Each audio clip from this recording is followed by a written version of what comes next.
أعوذ بالله من الشيطان الرجيم بسم الله الرحمن الرحيم الحمد لله رب العالمين وبه نستعين وهو المعين وصلى الله على محمد وأهل بيته الطيبين الطاهرين اللهم صل على محمد وآل محمد.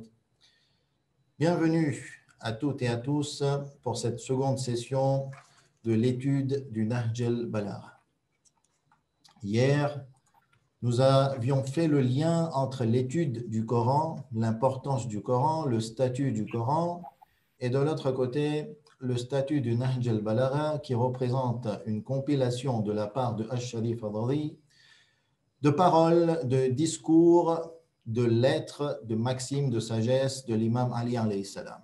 En se basant sur la narration rapportée du messager d'Allah, Muhammad ibn Abdillah, sallallahu alayhi wa alihi wa sallam, qui dit Aliyun ma'al Qur'ani wal Qur'anu ma'ahu la yaftariqani hatta yarida alayya al-hawd. Ali est avec le Coran est avec Ali, et ils ne se sépareront jamais, ou ils ne se sépareront pas tant qu'ils me rejoignent au bassin du paradis.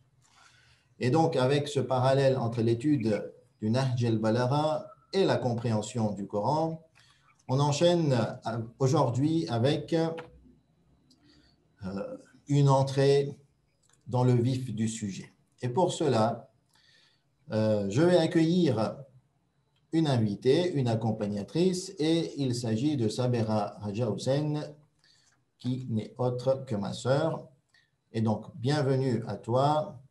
Et comme j'ai annoncé hier, l'accompagnateur, ou comme pour aujourd'hui, l'accompagnatrice, va accompagner pour la discussion, pour la présentation, et aura, on va dire, quelque part le privilège, le rôle, si la personne le souhaite, d'intervenir quand elle souhaite, de poser les questions, et aussi de faire le rôle de modérateur en lisant soit les commentaires intéressants, les questions sur le chat ou le panel de conversation. On aura aussi une invitée, une intervenante qui va agrémenter la présentation et la discussion de ce soir, et on va l'accueillir tout à l'heure lorsqu'on va aborder le sujet convenu. Je te laisse la parole. Comment vas-tu, Sabera? Merci mon frère de m'avoir choisi. Je vais m'affranchir des formalités, je vais te tutoyer, et de temps en temps on va ponctuer d'un chèque pour paraître un peu plus pro si tu veux. Il n'y a aucun souci. De toute façon, on est dans un schéma de cours. On n'est pas dans une présentation télévision ou télévisée. Et donc, dans un cours, moi, je préfère que le climat soit détendu. Bien, alors on te connaît maintenant, hein, toi qui aimes les tracés. Tu as dit que pendant la première dizaine du mois béni, donc tu vas être un peu plus focus sur des notions autour du Nahj al-Balagha. Donc, qu'est-ce que tu nous suggères comme plan? Effectivement, hier, j'avais annoncé un plan assez réduit sur 3 points, première dizaine, deuxième dizaine, troisième dizaine. Aujourd'hui, on va rentrer dans plus de détails. Et donc, ce que je prévois durant cette première dizaine, c'est d'aborder, donc hier, on a eu une introduction, et d'aborder différents concepts, comme je l'ai nommé, autour du Nahj al-Balagha. Donc, on se place pour le moment à l'extérieur du Nahj al-Balagha et on veut rentrer petit à petit dans le Nahj al-Balagha. Donc, d'un côté, quand on rentre dans le Nahj al-Balagha, c'est la lecture. Ensuite, c'est la compréhension semi-détaillée ou détaillée du contenu. Et donc, au niveau de la lecture, vous le savez, on a un second programme qui suivra le programme actuel dans 40 minutes à peu près. C'est un programme à part. Et au niveau des commentaires, des explications, ça viendra petit à petit durant la seconde ou la deuxième dizaine du mois de Ramadan. Pour le moment, donc, on est encore à l'extérieur et on va étudier plusieurs points. Tout d'abord, le Nahj al-Balagha est une œuvre littéraire et un texte éloquent et la difficulté de sa traduction. Ensuite, on va parler du compilateur du Nahj al-Balagha, Ash-Sharif al-Radi. On va aussi parler de l'authenticité du Nahj al-Balagha, un sujet très intéressant, un peu épineux, qui demande pas mal de courage de la part peut-être de l'intervenant, mais aussi de la part de l'auditeur pour pouvoir assimiler ce que, on va dire, ce sujet mérite comme attention. On va parler de la transmission du Nahj al-Balagha à travers les époques par manuscrit. C'est intéressant de savoir. Et ensuite, on va s'attarder sur 4 sessions sur l'évolution du contexte historico-politique ou historico-géopolitique à partir de la naissance du prophète au martyre de l'imam Ali alayhi salam. C'est-à-dire qu'on va tenter de mettre en condition le lecteur afin qu'il puisse avoir les éléments suffisants pour comprendre le Nahj al-Balagha, mais aussi comprendre la vie de l'imam Ali alayhi salam, surtout essayer de détecter qu'est-ce qu'il veut nous transmettre comme message, et donc on aura besoin du contexte politique. Voilà un petit peu ce que je souhaitais ou je souhaite vous faire part et partager durant cette première dizaine. Ok, donc l'intro, tu nous l'as faite hier. Juste une parenthèse, si de temps en temps tu me perds, c'est que j'ai une connexion saccadée, donc bon, j'essaie d'être là. Donc aujourd'hui, ce qui est prévu, c'est de vraiment se pencher sur l'aspect littéraire du Nahj. C'est bien ça? Effectivement. Donc, après l'introduction, c'est le premier point qu'on va aborder, c'est le sujet d'aujourd'hui.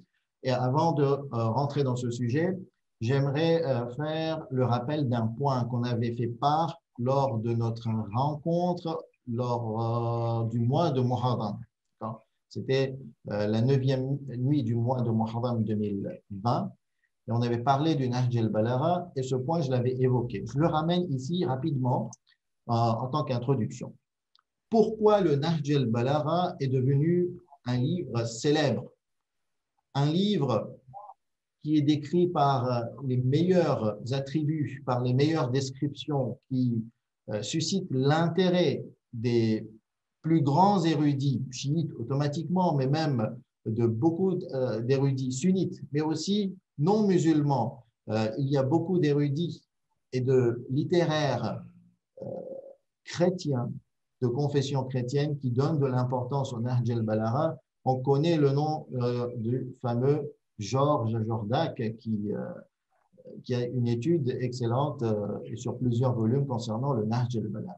Et donc ici, j'ai essayé de répertorier rapidement les facteurs qui ont suscité justement cet intérêt et qui ont donné cette importance au livre à travers les époques. Et je les ai classés, ces facteurs, en 2 parties ou en 2 thèmes, les facteurs internes et les facteurs externes.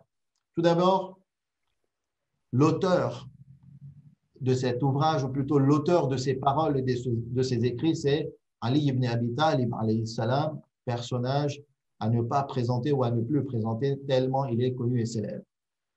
Ensuite, nous avons tout le côté éloquent et rhétorique en arabe, et on parle de cette éloquence et rhétorique inégalée dans la littérature, bien entendu, mis à part le texte coranique, dans la culture islamique et musulmane, le texte coranique reste au summum. Donc, tout vient en dessous du texte coranique. Et donc, cette dimension de la littérature arabe qui est comprise dans le Nahj al-Balagha a donné toute son importance. Nous avons aussi une diversité du sujet abordé. Les témoignages, le Nahj al-Balagha représente le témoignage d'une des périodes les plus sensibles dans l'histoire de l'islam. Il relate aussi l'évolution de la société arabe depuis la prophétie. En termes de facteurs externes, comme je vous l'ai dit tout à l'heure, il a tout autant intéressé les chiites que les sunnites. Nous avons des centaines, et ce n'est pas une exagération, c'est répertorié, des centaines de commentaires, travaux de recherche, articles, traductions, et d'ailleurs on en a cité beaucoup, au moins 70 à 80 travaux, commentaires, travaux de recherche, articles dans les annexes du Nahj al-Balagha, édition Bouki. Juste pour dire que le meilleur commentaire, selon beaucoup de savants, est le Charh ibn Abi al-Hadid al-Mu'tazili, qui est un savant sunnite mu'tazilite et qui existe aujourd'hui en 20 volumes. Et donc, aujourd'hui, on va faire un focus sur la dimension de l'éloquence et de la rhétorique dans le Nahj al-Balagha. Et pour aborder ce sujet, qui de meilleur que le compilateur de cette œuvre. Al-Sharif al-Radi. Ici, j'ai ramené un extrait de son avant-propos, de sa préface dans le Nahj al-Balagha, avec la traduction de Ahmad Mustafa.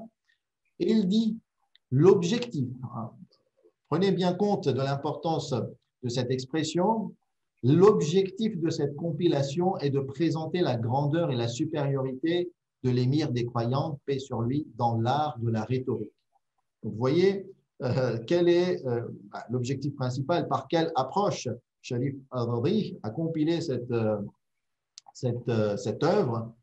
Et donc, il faut avoir cet objectif dans l'esprit lorsqu'on va commenter et lorsqu'on va parler de beaucoup de choses dans le Nahj al-Balagha, dont même l'authenticité du Nahj al-Balagha. En plus de ces innombrables qualités et ces distinctions indénombrables, et de montrer qu'il s'est élevé à la plus haute cime de cet art. Vous voyez, donc Sharif al-Radi, pour lui, le plus important ici, c'est de mettre en valeur, en relief, la qualité extraordinaire de l'imam Ali alayhi salam sur son côté littéraire. Il s'est démarqué de tous ceux qui l'ont précédé, dont les paroles sont citées ici et là. Ces paroles, donc, celles de l'imam Ali alayhi salam, sont-elles ruisseaux affluents que l'on ne peut se comparer à son flot et un tel trésor de subtilité que l'on ne peut l'égaler. Ensuite, plus loin, elle dit « Ayant terminé mon ouvrage, que ce soit pour recueillir ou compiler ce manuscrit, Voix de l'éloquence, Nahj al-Balagha, paraît un titre approprié pour ce livre, car il pourrait ouvrir les portes de l'éloquence au lecteur et lui faciliter son approche. Il répondra aux besoins de l'érudit et de l'étudiant, alors que les rhétoriciens ainsi que les ascètes y trouveront également leur but. » Donc, on voit très bien que le premier objectif, l'objectif principal de Sharif al-Radi, c'est l'éloquence. Alors, moi, j'aurais bien aimé pour vous mettre, on va dire, en valeur ce côté éloquent en langue arabe, puisque le Nahj al-Balagha est en langue arabe. Le Coran est en arabe, le Nahj al-Balagha est en arabe. Il ne faut pas confondre traduction et livre original. Donc ici, moi j'aurais bien aimé vous expliquer cette beauté littéraire dans Ama wallahi laqad taqammasaha fulanun, qui est un extrait du fameux Khutbat al-Shiqshiyya. وإنه ليعلم أن محلي منها محل القطب من الضحى ينحدر عني السيل ولا يرقى إلي الطير فسدلت دونها ثوبا وطويت عنها كشحا وتفقت أرتئي بين أن أسول بيد جذاء أو أصبر على تخية عمياء يهرم فيها الكبير ويشيب فيها الصغير ويكدح فيها مؤمن حتى يلقى ربه. C'est un des extraits les plus aimés au niveau de l'éloquence et du balagha en langue arabe retiré du Nahj al-Balagha, mais comment vous voulez que moi je vous explique? Moi-même, je ne suis pas un expert en balagha de l'arabe. Quelle serait la solution? La solution, pour que vous puissiez toucher, pour que vous puissiez caresser, on va dire, la beauté de l'éloquence et de la dimension littéraire du Nahj al-Balagha, on va faire un parallèle avec la littérature française pour que vous ressentiez le pouvoir des mots et sa force. Et pour cela, nous allons accueillir notre invité de la soirée, Khanoum, sœur Shabina Premji Moulou. Et donc, je vous demanderai de l'accueillir par une salat ala Muhammad wa ali Muhammad. Et elle va nous expliquer la beauté de la littérature française avec quelques exemples. Allahumma salli ala Muhammad wa ali Muhammad. Salam alaikum. Alaykum salam wa rahmatullah. D'abord, merci de m'accueillir ce soir parmi vous, Cheikh Sabera. C'est un grand honneur, un grand sujet. J'espère être à la hauteur. C'est nous qui vous remercions. Merci pour votre présence et participation. Merci. Alors, je vais partager mon écran. Alors, il convient d'abord de définir ce qu'est l'éloquence, parce que l'éloquence, en fait, on en a tous une idée, en fait. On connaît tous le terme un regard éloquent, un silence éloquent. D'ailleurs, il y a aussi une citation, le silence est parfois plus éloquent que le discours, de Samuel Ferdinand Locke. Donc, ça parle plus ou moins à tout le monde, l'éloquence, mais alors à partir du moment où il faut commencer à le définir, là, ça devient très complexe. Alors, on a des chercheurs qui nous aident pour cela. Donc, on a le Centre national des ressources textuelles et lexicales, le CNRTL, qui nous dit que l'éloquence est la manière de s'exprimer de façon à émouvoir, à persuader par le discours. Donc, on est bien dans un discours oral, enfin oral ou écrit, mais le but est d'émouvoir. Le but est de toucher et le but est de persuader. Ensuite, nous avons l'Académie française qui nous dit que c'est l'art de bien parler, de persuader, d'émouvoir, d'entraîner par le discours. Donc, ces deux définitions qui se ressemblent beaucoup. Ce n'est pas quelque chose qui est vraiment, on va dire, argumenté petit 1, petit 2. Il y a des argumentations certainement derrière lorsqu'un orateur est éloquent, on va le voir. Mais c'est surtout la manière dont il va s'exprimer, les mots qu'il va utiliser, les idées qu'il va utiliser, la manière dont il va s'exprimer, qui va toucher son auditoire et toucher de telle manière que l'auditoire, même s'il n'est pas tout à fait d'accord, même s'il n'adhère pas au départ à ces idées-là, il va être touché au fond lui-même, touché en termes d'âme, touché dans son âme et dans son cœur. Alors, on peut l'accompagner aussi de citations. Donc, la véritable éloquence est une expression de l'âme. Donc, c'est pour ça que je disais tout à l'heure que ce n'était pas forcément un argumentaire.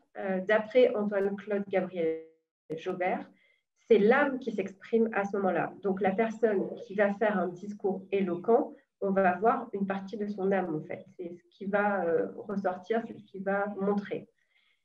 Et d'après Ed de la Taille de Coubertin, l'éloquence est l'art d'émouvoir, donc on est encore dans cette idée d'émotion, et de bien convaincre. Donc là, on passe encore dans un autre stade, c'est que l'objectif de la personne qui va faire un discours d'éloquence, c'est de convaincre les personnes qui sont en face.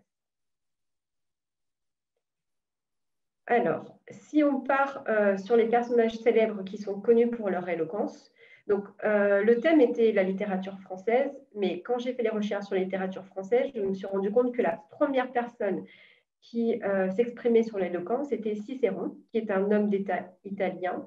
Et il faut savoir qu'il est décédé en 46 avant Jésus-Christ. Donc, ce n'est pas un thème qui est nouveau, loin de là.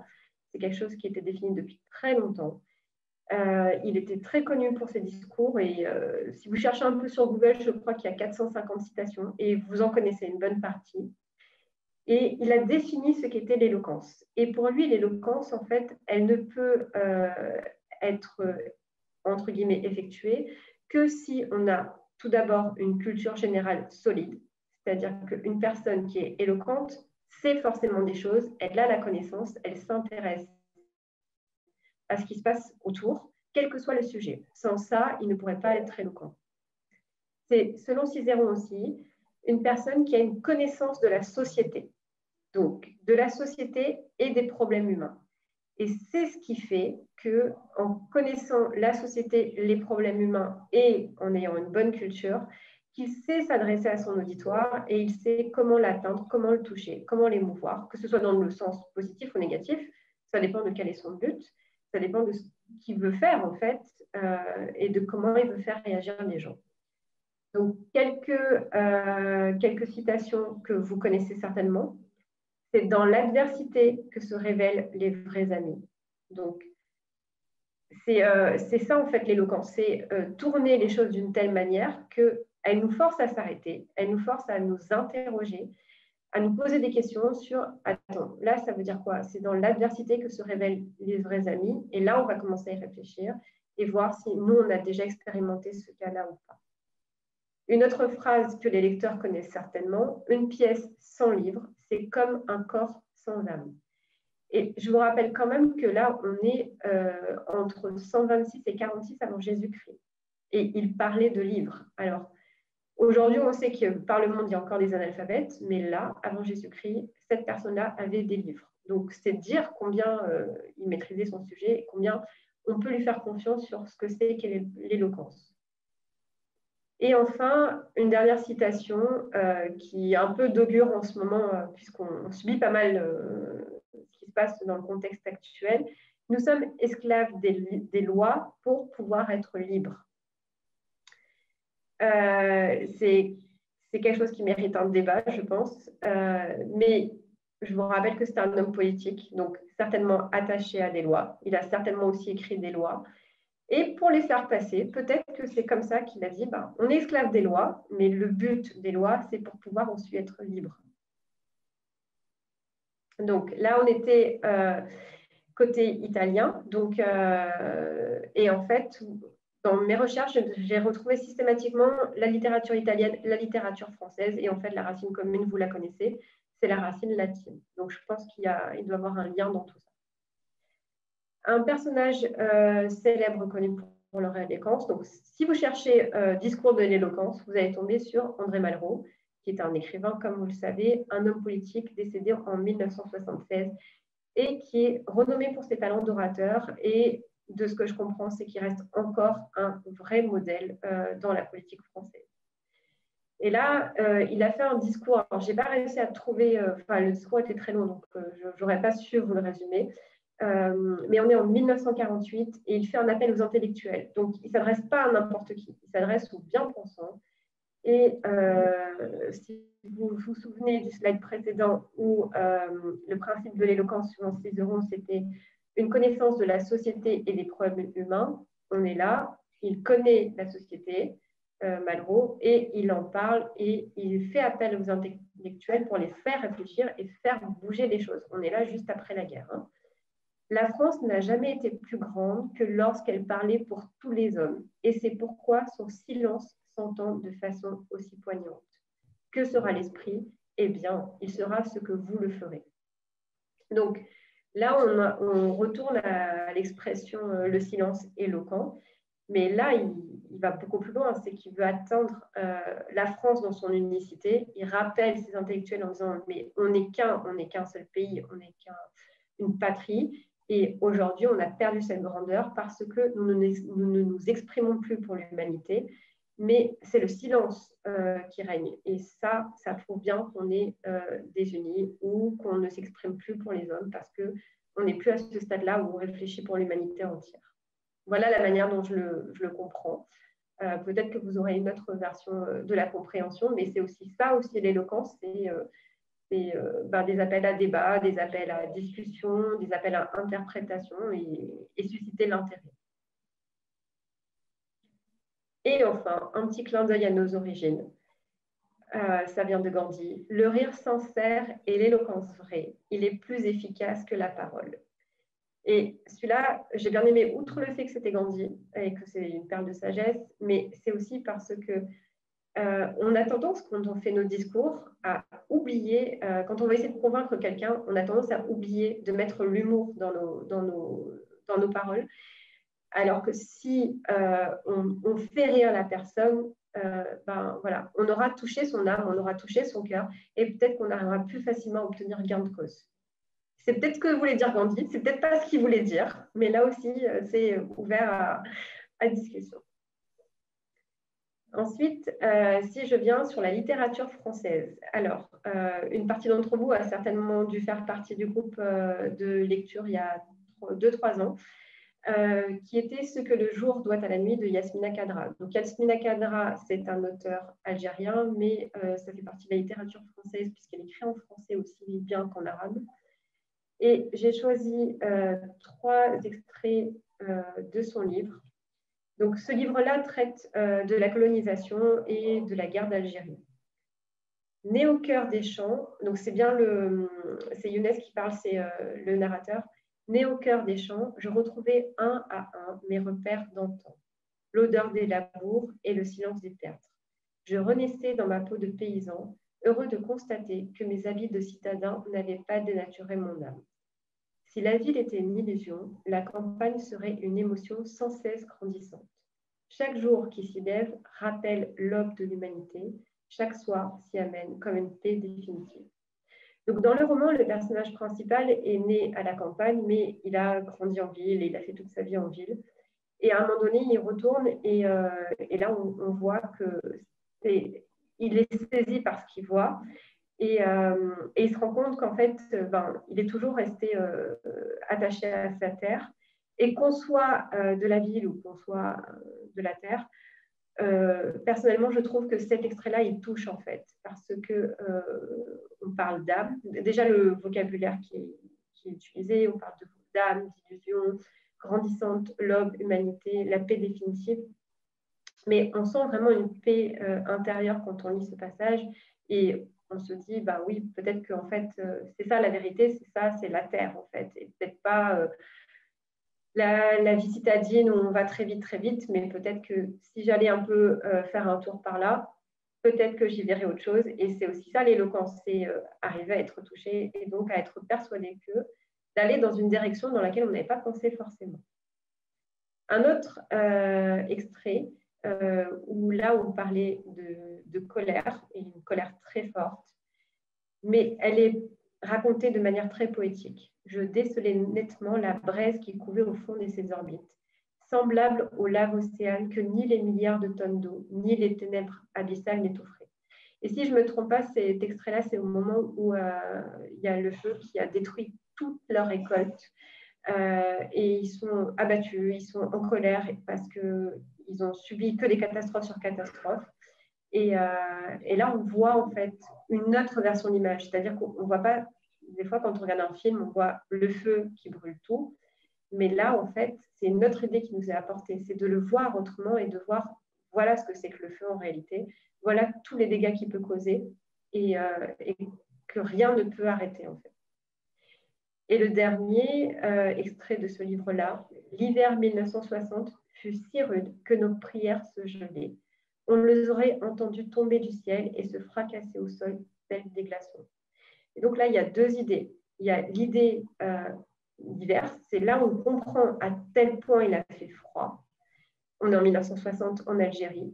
Il n'y a pas forcément de chauffage. Je ne pense pas qu'il y en avait. Ils devaient être avec des petits poêles à bois et encore s'ils avaient la chance d'en avoir. Et la sensation que Dieu les avait abandonnés. C'est ce qui était à ce moment-là pensé par beaucoup de gens, parce qu'ils étaient en pleine période où guerre d'Algérie, en fait, tout simplement. Et du coup, il y avait ça, il y avait la famine, il y avait plein de choses qui faisaient qu'ils se sentaient abandonnés.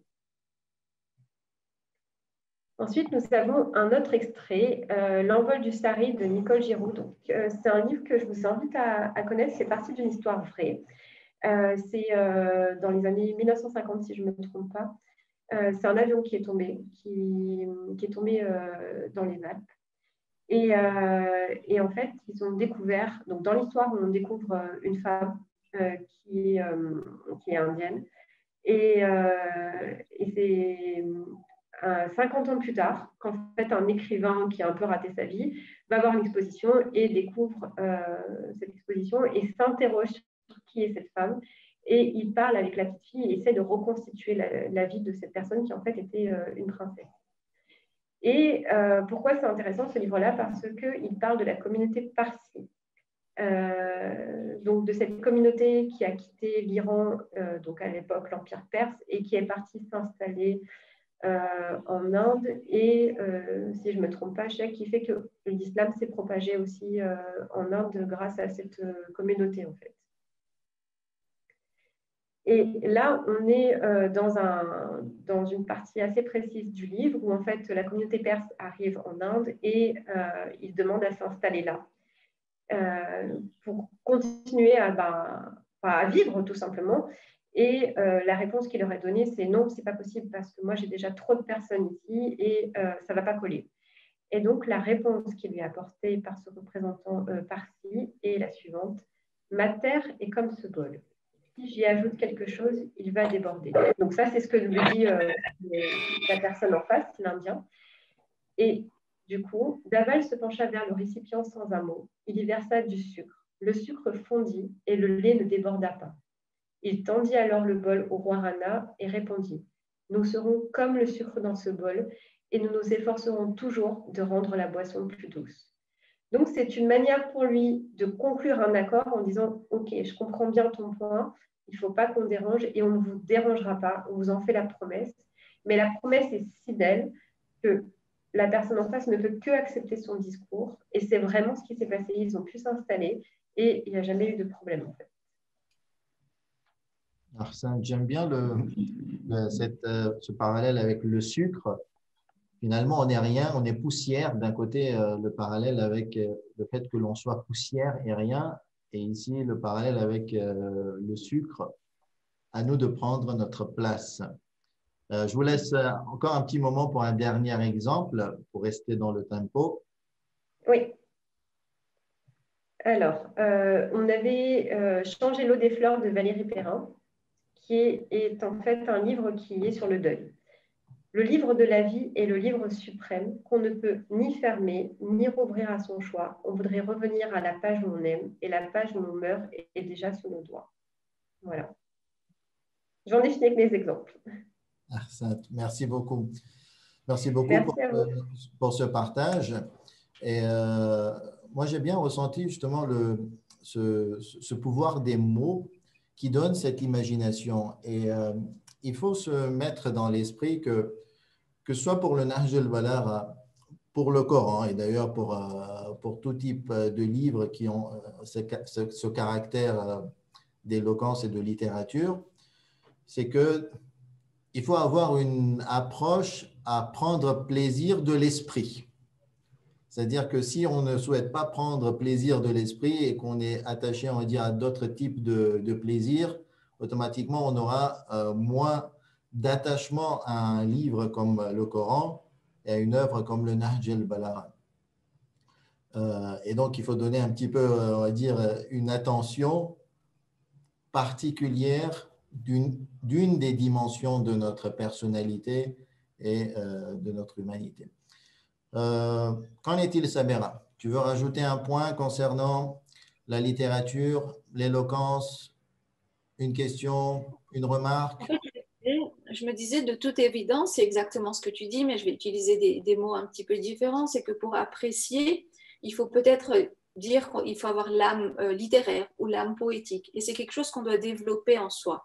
Et je me dis que nous qui sommes aujourd'hui, enfin moi personnellement, je me dis j'ai le rôle de parent, peut-être qu'il y a un rôle de la littérature dans l'éducation. Il y a les mots dans l'éducation.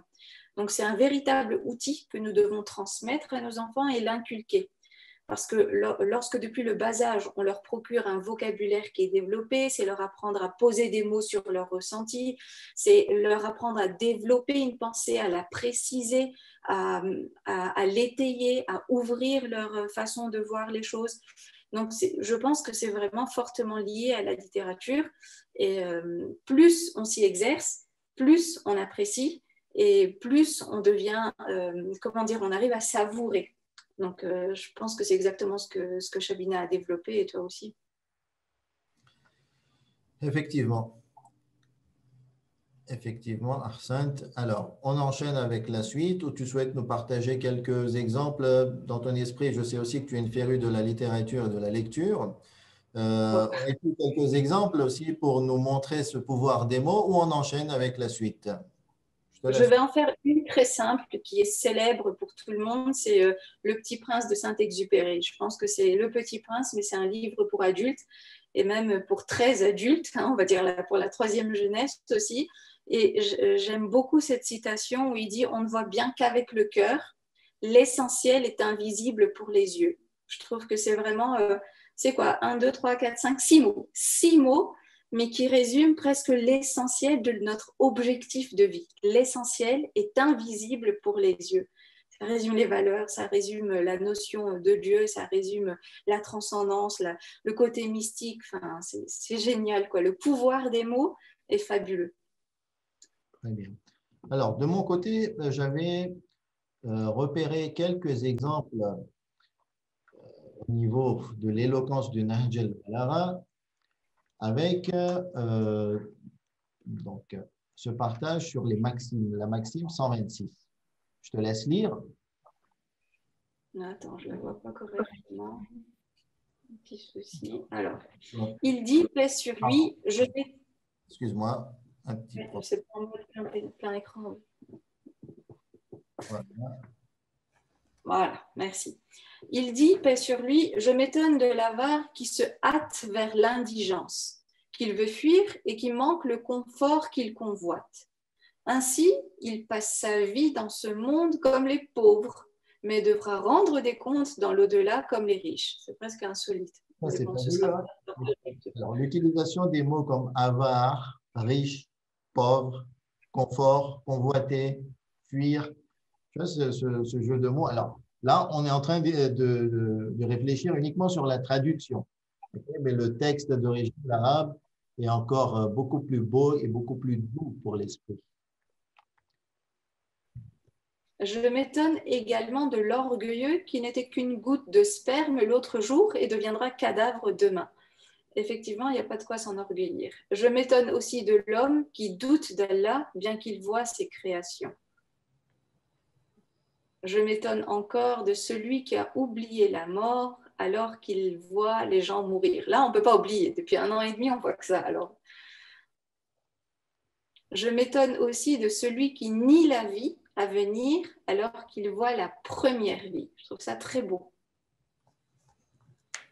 Je m'étonne de celui qui habite dans la demeure éphémère et ignore la demeure éternelle. Et pourtant, réalité humaine de tous les jours. Ahsant. Donc, au niveau de des exemples de la littérature liée au Nahj al-Balagha ou de la littérature française, moi j'en ai fini. L'objectif ici était de faire un certain parallèle entre cette beauté des mots qui nous provoque cette imagination ou ces imaginations très fortes ou ces émotions qui nous suscitent, ces émotions qui nous poussent vers l'action. Mais malheureusement, en tant que, on va dire, si je m'adresse à un auditoire non arabophone, non arabisant, on ne peut aller plus loin et aller vers l'analyse du texte arabe. Il est tellement fabuleux que lorsque j'ai rencontré, on va dire, les savants de première corde, hein, de niveau d'érudition très, très élevé, ils se sentent si petits devant le texte du Nahj al-Balagha. Alors, honnêtement, ce qui est connu, c'est que le texte du Coran est beaucoup plus facile que le texte du Nahj al-Balagha à le comprendre. Parce que accessible. Il est accessible. Certes, les sens coraniques sont très profonds. On a des centaines d'exégèses, voire des milliers d'exégèses, des milliers de livres d'analyse. Mais littéralement, en apparence, le texte coranique est beaucoup plus accessible. En revanche, les tournures du Nahj al-Balagha, on va dire, rend impuissants les meilleurs littéraires et experts dans le domaine. Donc, voilà, je pense que je vais m'en arrêter à là et on va peut-être enchaîner avec un autre sujet si on a le temps. Non, on n'a pas le temps.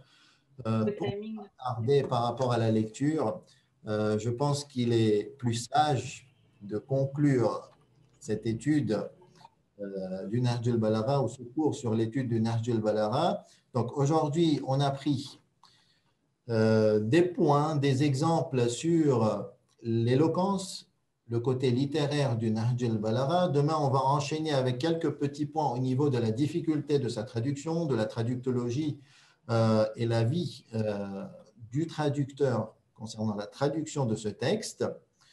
Et dans un instant, donc, on va continuer le programme avec sa deuxième partie pour la lecture du Nahj al-Balagha en reprenant à partir du sermon numéro 5 où on s'en était arrêté hier. Juste pour vous rappeler que ceux qui souhaitent participer au programme des activités de la lecture du Nahj al-Balagha à travers le chat WhatsApp ou le groupe WhatsApp, ils peuvent le faire. Nous cherchons des lecteurs, donc s'il y a des volontaires, et soyez volontaires, à ce moment-là, contactez-nous sur le numéro qui est affiché pour que nous vous inscrivions parmi les lecteurs. Merci beaucoup à toi, Samira, pour De rien. ton accompagnement. Et Inch'Allah, on te reverra demain, Inch'Allah. Peut-être. Mystère. Merci. Khoudahafiz. Assalamu alaikum wa rahmatullahi wa barakatuh.